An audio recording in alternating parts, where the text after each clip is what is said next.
Is there something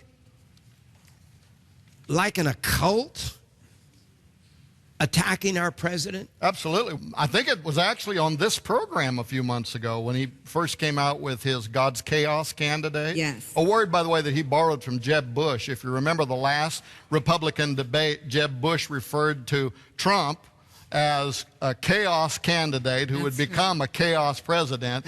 And then Lance came along and said, right, he's God's chaos candidate, right? Yeah, Lance says but I think it was on your program, and Lance said God delivered, he said there was a spirit of witchcraft in the Oval Office. Now, he didn't just say in Washington, D.C., or even in the White House. He said it was in the Oval Office, and it was about to bring in a much more powerful darkness with it, and God delivered America from that spirit. Do you remember when he said that? I think that was your program, wasn't it? Yes, I believe it was. Yes, it was. So he was identifying part of the supernaturalism that has been at work behind the scenes.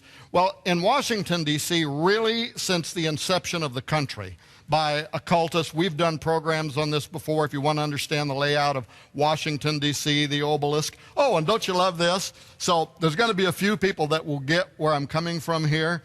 But the Freemasons, right? They put the mottos on the Great Seal of the United States that actually prophesy a coming global leader by name, Apollo, that's going to lead the United States into a new world order. That prophecy's on our $1 bill.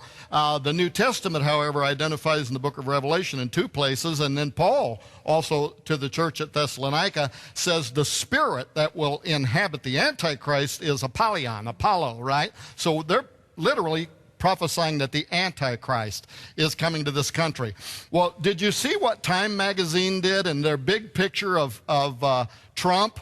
In the feature article, if you haven't, Google this and look it up. In their feature article on Trump called Trump Goes to War Against Washington, D.C., and it's a giant picture of him leaning against the obelisk and breaking it, right?